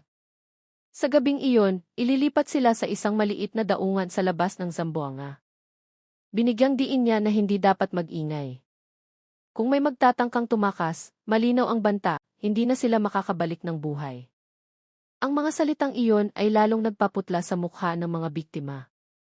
Yumuko si Angel, nagkunwaring natatakot. Ngunit sa kanyang puso, lalo siyang naging matatag. Nakita niya mismo kung paano naipit sa takot ang mga kabataang iyon. May isang batang babae sa tabi niya na nanginginig. Sa isang mahinang boses, bumulong ang dalaga na galing siya sa Jolo. Sinabi niya na gusto lamang niyang tulungan ang kanyang mga magulang, ngunit ngayon ay hindi na niya alam kung anong kapalaran ang naghihintay sa kanya. Tiningnan siya ni Angel na may awa, tinapik ang kanyang kamay para pakalmahin siya. Lumalalim na ang gabi. 2 pickup truck ang huminto sa harap ng bahay. Ilang lalaki ang bumaba, dala ang mga bag at maikling nakipag-usap kay Ricky. Pinapunta ang lahat ng biktima na sumakay ng isa-isa. Tumayo rin si Angel. Kalmado ang kanyang mga hakbang kahit malakas ang tibok ng kanyang puso. Sa labas ng bahay, handa nang magmasid ang mga field agent na nakadisgis. Pinanatili nila ang distansya, tinitiyak na walang maghihinala. Bago sumakay sa sasakyan, muling binigyang diin ni Ricky ang mga patakaran. Walang dapat magsalita ng malakas. Walang dapat lumingon sa likod. Lahat ay dapat umupo ng tahimik hanggang utusan na bumaba. Mabigat ang kanyang boses, puno ng banta. Yumuko si Angel, sumunod sa kanyang utos. Nang magsimulang umalis ang sasakyan sa bahay, tahimik ang sitwasyon sa loob. Tanging ang tunog ng makina at ang pag-ugong ng mga gulong sa sirang kalsada ang maririnig. Nagkatinginan ang mga biktima na may pag-aalala sa mukha. Nakaupo si Angel sa gitna nila, nakatingin sa unahan. Patuloy na pinakikinggan ng kanyang mga tainga ang bawat utos ni Ricky. Sa malayo, nagsimulang makita ang malabong mga ilaw ng daungan. Naintindihan ng operasyon dagat 515 na sumusunod mula sa likod na papalapit na ang oras. Noong gabing iyon, ang paglalakbay mula sa inuupahang bahay patungo sa dagat ay hindi na isang ordinaryong pagpapadala lamang. Ito ay isang daan patungo sa katotohanan. At isang daan na puno ng panganib na maaaring magpasya sa kapalaran ng 12 ng buhay. Isang maalat na amoy ang bumalot sa daungan ng Zamboanga noong gabing iyon. Malabo ang kislap ng mga ilaw. Ilang lumang bangkang pangisda ang nakadaong na may maririnig pang ugong ng makina. Dahan-dahang umihip ang hangin mula sa dagat, dala ang amoy ng diesel na maihalong amoy ng tuyo. Mukhang normal ang sitwasyon para sa isang ordinaryong tao. Ngunit sa likod ng madilim na anino ng daungan, isang malaking operasyon ang nagaganap. Dahan-dahang pumasok sa lugar ang 2 pickup truck na nagdadala ng mga biktima. Nakaupo si Ricky Vargas sa harap. Kalmado ang kanyang mukha na parang kabisado na niya ang bawat pulgada ng daang ito. Nagbigay siya ng maikling senya sa 2 lalaking nagbabantay sa pasukan at bumukas ang maliit na tarangkahan ng walang maraming tanong. Sa likod ng truck, nakaupo si Corporal Angel Santos kasama ang iba pang mga biktima. Maputla ang kanilang mga mukha, nakayuko ang kanilang mga mata, at nanginginig ang kanilang mga katawan. Paulit-ulit na hinawakan ng batang babae sa tabi ni Angel ang kanyang kamay na parang naghahanap ng huling kakapitan bago sumabak sa isang hindi tiyak na kapalaran. Sinubukan ni Angel na pakalmahin siya sa pamamagitan ng mahinang bulong kahit na ang kanyang sariling puso ay puno ng tensyon. Hindi kalayuan, handa na ang Operasyon Dagat 515. Ilang miyembro ang nagkunwaring mga mangingisda, nakaupo sa maliliit na bangka habang nag-aayos ng kanilang mga lambat. Ang iba naman ay nagkunwaring mga trabahador sa daungan, nagbubuhat ng mga sako ng bigas, at naglalakad ng payapa. Ngunit sa likod ng kanilang mga ordinaryong kilos, lahat ng mata ay nakatuon sa dalawang sasakyang kadarating lamang. Direktang pinamumunuan ni Major Dante Lazaro mula sa isang tagong observation post sa likod ng isang bodega. Mula sa kanyang maliit na headset, maririnig ang kanyang tegas na boses. Hiniling niya sa lahat ng unit na manatiling kalmado, maghintay ng tamang oras para kumilos. Ang kanilang target ay hindi lamang iligtas ang mga biktima, kundi hulihin din si Ricky ng buhay. Huminto ang sasakyan malapit sa isang malaking bangkang kahoy na kupas na ang asul na pintura. Mukhang luma ang bangka, ngunit umaandar pa ang makina nito na may mabigat na tunog. Naunang bumaba si Ricky, maikling nakipag-usap sa kapitan. Pagkatapos noon, nagbigay siya ng utos na sumakay na ang mga biktima. Lalong naging tensyonado ang sitwasyon. Tumayo rin si Angel, dahan-dahang naglakad kasama ng iba. Nanginginig ang kanyang mga kamay. Ngunit patuloy niyang inaalala ang mensahe ni Lazaro na anuman ang mangyari, hindi siya nag-iisa. Mula sa kanyang damit, isang maliit na tunog ang narinig, nagpapahiwatig na nakikinig ang team sa bawat segundo. Nang magsimulang umakyat ang unang biktima sa hagdan ng kahoy patungo sa bangka, nagbigay ng senya si Lazaro. Naghanda ang lahat ng unit. Ilang segundo pa, itinaas niya ang kanyang kamay at mabilis na ibinaba. Raid! Isang malakas na sigaw ang umalinggaw-ngaw. Pulis, huwag gumalaw! Isang malaking searchlight ang biglang sumindi mula sa direksyon ng bodega, nagliwanag sa buong daungan. Napuno ng tunog ng mga yabag ng mga armadong pulis ang hangin. Nagulat si Ricky. Saglit na namutla ang kanyang mukha bago naging takot. Sinubukan niyang tumalon pabalik sa sasakyan, ngunit huli na. Dalawang ahente ang humarang sa kanya, itinutok ang kanilang mga baril sa kanya. Sa likod ng truck, nagsigawan sa takot ang iba pang mga biktima. Agad na kumilos si Angel, niyakap ang batang babae sa tabi niya para manatiling kalmado. Nagmamadaling inilabas sila ng mga pulis, maingat na inilayo sa bangka. Magulo ang sitwasyon. Mayroong malakas na umiiyak, mayroong napaupo dahil sa panghihina ng tuhod. Ngunit lahat ay sinubukang magpakatatag. Samantala, sinubukang lumaban ng ilang tauhan ni Ricky. Isang lalaki ang naglabas ng kutsilyo, sumugod sa mga pulis, ngunit mabilis na napigilan ang kanyang kilos. Isa pa ang sinubukang tumakas patungo sa bangka, ngunit agad na nahuli bago pa man makatalon sa dagat. Sa loob ng ilang minuto, lahat ng kanyang tauhan ay nakahandusay na sa lupa na may mga posas. Si Ricky mismo ay nagpupumiglas pa rin. Sumigaw siya na isa lamang siyang maliit na tao, na walang kwenta ang lahat ng ito. Ngunit, lumapit si Lazaro na may matigas na mukha. Tiningnan niya si Ricky ng diretso at sinabi na ngayong gabi, tapos na ang iyong mga kasinungalingan. Natahimik si Ricky. Ang kanyang mga mata ay naghahanap ng daan palabas na hindi kailanman naroon. Ang forensic team na nakahanda na ay agad na sinuri ang bangka. Mula sa loob ng imbakan, natagpuan ang ilang maleta, peking dokumento at talaan ng paglalakbay. Lahat ay naging karagdagang ebidensya na ang bangka ay ginagamit talaga bilang ruta ng smuggling. Sa kabilang dako ng daungan, nakaupo ang mga biktima. Binigyan sila ng mga pulis ng manipis na kumot at tubig. Ang ilan ay umiiyak pa rin. Mayroong nakayuko ng walang imik. Ngunit sa kanilang mga mukha, nagsimulang makita ang isang bahid ng ginhawa. Alam nila na noong gabing iyon na iligtas ang kanilang buhay. Dahan-dahang umatras si Angel mula sa karamihan, tinanggal ang papel ng isang dalaga na matagal na niyang ginampanan. May luha sa kanyang mga mata, naninikip ang kanyang dibdib sa halo-halong emosyon. Alam niyang mahaba pa ang laban, ngunit kahit papaano, ngayong gabi, dose-dose ng buhay ang nailigtas mula sa pagdurusa. Makulimlim ang langit sa Zamboanga, malakas ang ihip ng hangin mula sa dagat, at nanginginig ang mga ilaw sa daungan. Sa gitna ng sitwasyong iyon, sa wakas ay dinala si Ricky Vargas sa sasakyan ng mga pulis na may mga posas. Matigas ang kanyang mukha, ngunit sa kanyang mga mata, may takot na hindi maitatago.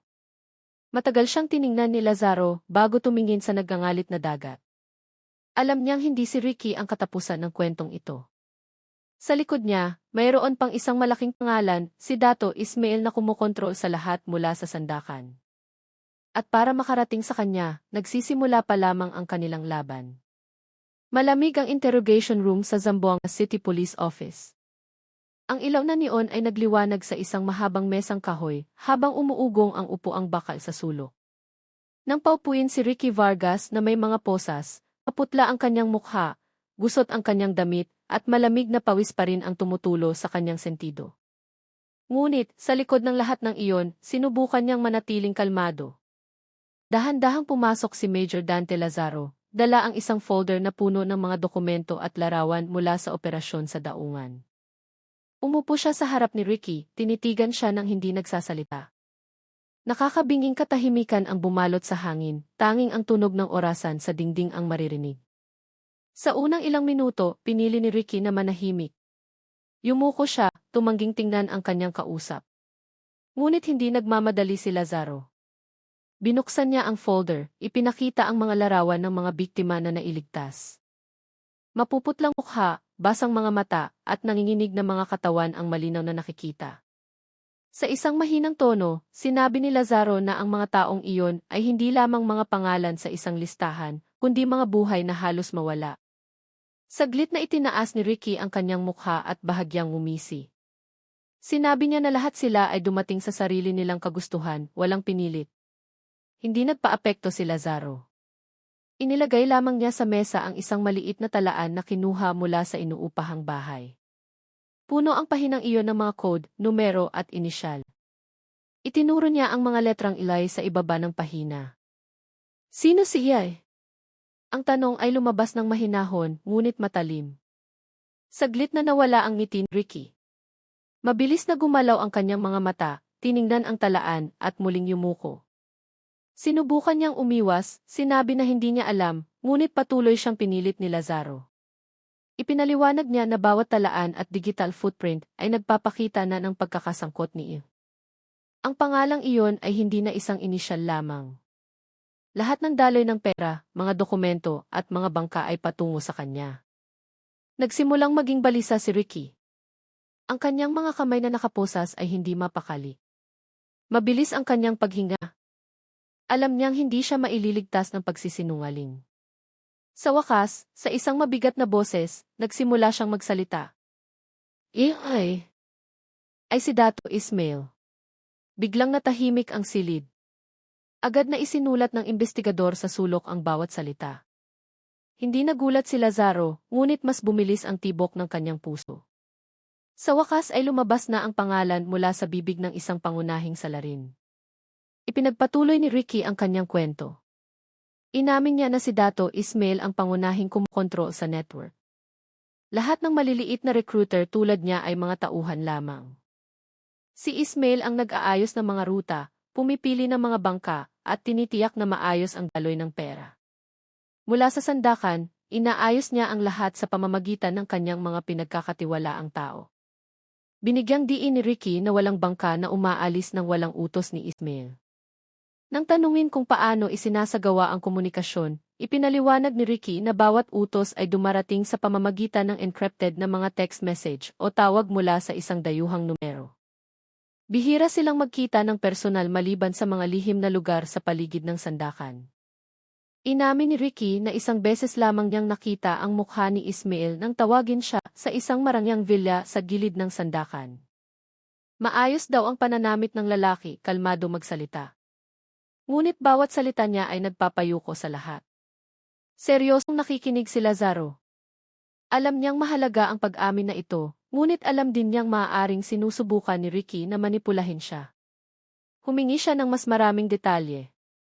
Ibinigay ni Ricky ang isang paglalarawan ng isang bodega malapit sa isang maliit na daungan sa sandakan. Ang bodega na iyon, sabi niya, ay isang transit point bago ilipat ang mga biktima sa mga lugar ng sapilitang pagtatrabaho.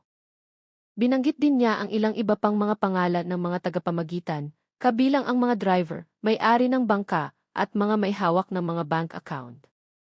Agad na itinala ng team ang lahat ng pangalan. Ngunit tinapos ni Ricky ang kanyang pag-amin sa isang malamig na tono. Sinabi niya na ang paghuli sa kanya ay hindi magbabago ng kahit ano. Hanggat buhay si Dato Ismail, magpapatuloy ang network.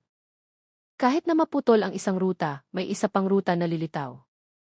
Ang mga salitang iyon ay nagpabigat sa sitwasyon sa silid. Saglit na natahimik si Lazaro at sinabi na ngayong gabi, tapos na ang kanyang papel bilang isang tauhan. Sa tulong ng ebidensya at kanyang pag-amin, ang daan patungo sa sandakan ay bukas na ngayon. Yumuko si Ricky. Nawala na ang kumpiyansa sa kanyang mukha na kanina iipinagmamalaki pa niya. Matapos ang interogasyon, dinala si Ricky pabalik sa selda na may mahigpit na bantay. Tumayo si Lazaro sa harap ng bintana, tiningnan ang malakas na ulan na bumubuhos sa bakuran ng himpilan. Sa kanyang puso, alam niyang mas mapanganib pa ang susunod na hakbang. Hindi na sila nakikipaglaban sa maliliit na recruiter, kundi sa isang key boss na nagtatago sa kabilang hangganan. Noong gabing iyon, isang agarang ulat ang ipinadala sa Camp Creme. Hiniling sa operasyon dagat 515 na maghanda para pumunta sa sandakan, sa pakikipagtulungan sa pulis de Raja, Malaysia. Ang pangalang Dato Ismail na ngayon ang pangunahing target. Ang operasyon na nagsimula sa pagkatuklas sa 44 na bangkay sa Zamboanga ay lumawak na ngayon hanggang sa kabilang dagat. Hindi pa tapos ang laban. Sa katunayan, nagsisimula pa lamang. Nabalot pa rin ng manipis na hamog ang sandakan, sabanang magtipon ang pinagsanib na puwersa ng AFP at Pulis de Raja, Malaysia sa isang mahigpit na binabantayang briefing room. Sa dingding, nakapaskil ang isang satellite map na nagpapakita ng isang marangyang villa sa gilid ng lungsod, na papaligiran ng mataas na pader at mga gihis kamera sa bawat sulok. Iyon ang lugar ni Dato Ismail. Ang taong matagal nang binabanggit lamang sa mga bulungan ay nagtatago roon. Tumayo si Superintendent Amirul ng FISA sa harap ng silid na may matigas na mukha. Mabigat ang kanyang boses nang sabihin niyang ngayong gabi, hindi lamang ito tungkol sa paghuli sa isang kriminal, kundi tungkol sa pagsasara ng isang sugat na matagal nang hinayaang bukas. Dahan-dahang yumuko si Major Dante Lazaro, naramdaman din ang kaba. Naalala niya ang mapuputlang mukha ng mga biktima na nailigtas, pati na rin ang 44 na bangkay na natagpuan sa loob ng bangka sa Zamboanga. Lahat ng iyon ay naging dahilan kung bakit kailangan nilang tapusin ang huling hakbang na ito. Pagsapit ng hating gabi, kumilos na ang team. Dahan-dahang gumalaw ang mga itim na sasakyang walang marka sa mga tahimik na kalsada. Mula sa malayo, ang villa ni Ismail ay parang isang kuta. Umiikot ang mga searchlight, paikot-ikot ang mga asong bantay, at paminsan-minsan ay maririnig ang kanilang tahol. Mabigat ang hangin, na parang ang mundo mismo ay pinipigilan ang hininga, naghihintay sa kung ano ang mangyayari. Nahati sa dalawa ang team. Ang unang unit ay umakit ng atensyon mula sa harap ng tarangkahan gamit ang mga tactical vehicle. Ang pangalawang unit, na pinamumunuan ni Lazaro at Amirul, ay pumasok mula sa silangan, umakyat sa isang madulas na batuhan. Malamig na pawis ang dumaloy kahit malamig ang hangin. Mabilis ang tibok ng kanilang puso sa tuwing gumagalaw ang bato sa ilalim ng kanilang mga paa. Sa wakas ay nakarating sila sa ilalim ng barbed wire. Gamit ang isang espesyal na kasangkapan, pinuto ng teknisyan ang kuryente. Namatay ang bakod, bumukas ang daan. Sa unang yapak pa lamang sa bakuran ng villa, malakas na tumahol ang mga asong bantay. Ngunit, naghanda na ang team ng mga tranquilizer dart na nagpatumba sa mga hayop ng walang ingay. Isang mahabang sirena ang umalinggaw-ngaw. Mula sa isang loudspeaker, maririnig ang mabigat na boses ni Ismail, binabati sila sa isang malamig na tono. Sinabi niya na hinihintay na niya sila at walang sinuman ang makakagalaw sa kanya sa lupa ng Sabah. Pumutok ang unang baril. Dose-dosenang armadong lalaki ang lumabas mula sa loob ng villa na may disiplinadong kilos. Sumiklab ang isang matinding labanan sa bakuran. Ang tunog ng mga baril ay umalinggaw sa mga pader na marmol. Ang mga kislap ng apoy ay nagliwanag sa gabi ng sandakan. Nagtago ang pinagsanib na puwersa sa likod ng mga haligi at mga mamahaling sasakyan, gumanti ng mga tiyak na putok. Pinamunuan ni Amirul ang pag-atake mula sa kanan na may mukha na puno ng matagal ng galit. Si Lazaro mula sa kaliwa ay nagbigay ng senyas na dahan-dahang sumulong. Inihagis ang mga smoke grenade para takpan ang paningin ng kalaban. Sa gitna ng kaguluhan, nagtagumpay ang puwersa na pasukin ang pangunahing pinto ng villa. Sa loob, mas tensyonado ang sitwasyon. Namatay ang mga ilaw, tanging mga pulang emergency light ang kumikislap. Isang mahabang pasilyo ang puno ng manipis na usok. Mula sa mga speaker sa kisam, muling narinig ang boses ni Ismail, iniinsulto sila. Sinabi niya na ang villa ay puno ng mga patibong at bawat hakbang nila ay isang laro lamang sa kanyang mga kamay. Ilang pulis ang natamaan ng mga electric trap, ngunit mabilis na natulungan. Hindi umatras ang team. Patuloy silang sumulong, hakbang-hakbang. Hanggang sa wakas ay bumukas ang isang malaking pinto sa dulo ng silid. Lumabas si Ismail, nakatayo ng tuwid na may suot na itim na Amerikana. Matalim ang kanyang mga mata. Sa likod niya, ilang armadong lalaki ang bumuo ng isang harang. Sumiklab ang huling labanan. Tumama ang mga bala sa mga pader na marmol. Nagkalat ang mga basag na salamin. 2 bodyguard ang bumagsak. Ang natitira ay napilitang umatras. Sinubukang tumakas ni Ismail patungo sa control room. Ngunit, napigilan ang kanyang mga hakbang. Hinabol siya ni Lazaro at Amirul hanggang sa itaas na palapag. Doon, lumaban si Ismail gamit ang lahat ng kanyang natitira. Bumaril siya, naghagis ng kutsilyo, at sinubukang buksan ang mga patibong sa control panel.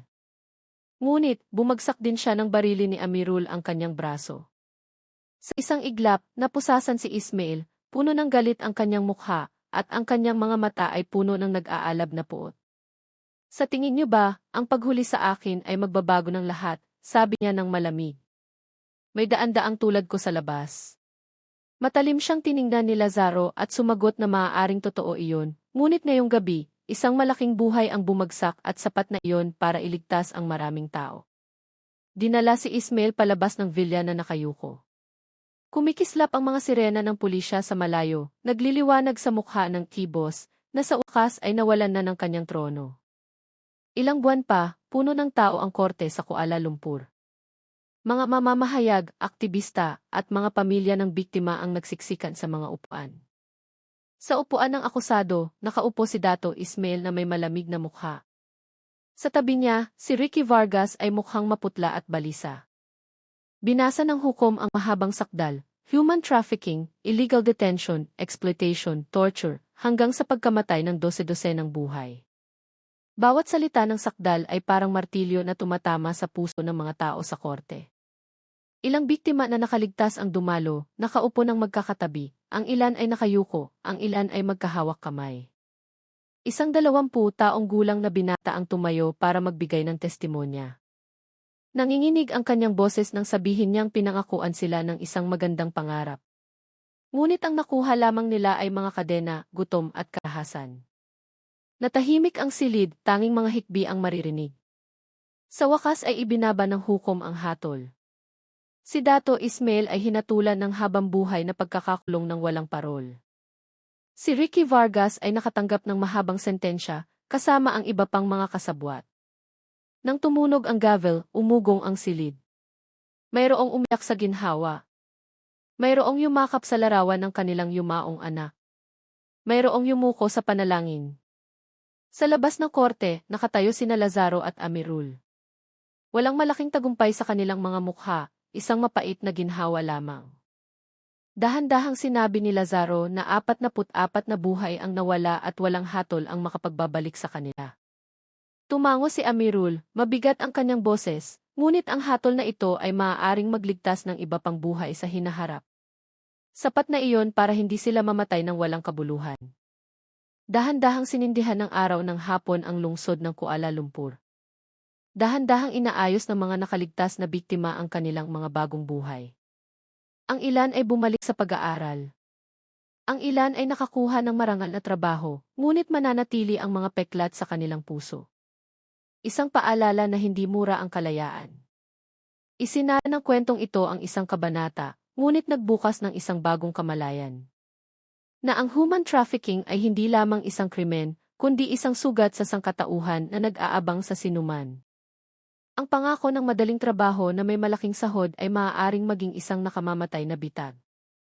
Mga kaibigan, ang trahedyang ito ay nagbibigay ng aral na walang shortcut patungo sa tagumpay. Ang mga matatamis na alok na masyadong madali ay madalas na nauuwi sa pagdurusa. Maging mapagmatsyag tayo palagi, alagaan ang ating mga pamilya, mga anak, at mga mahal sa buhay para hindi matukso sa mga mapanlinlang na pangako. Pahalagahan ang buhay, pahalagahan ang sarili, at huwag kailanman ipagpalit ang kinabukasan sa mga huwad na pangako. Sana'y mamuhay tayong lahat ng may katapatan, magtrabaho ng marangal, at protektahan ang isa't isa mula sa mga krimen na nagpapababa sa dignidad ng tao. Dahil sa likod ng bawat numero ng biktima, laging may mukha, may pangalan, at may pangarap na dapat sana inabuhay pa.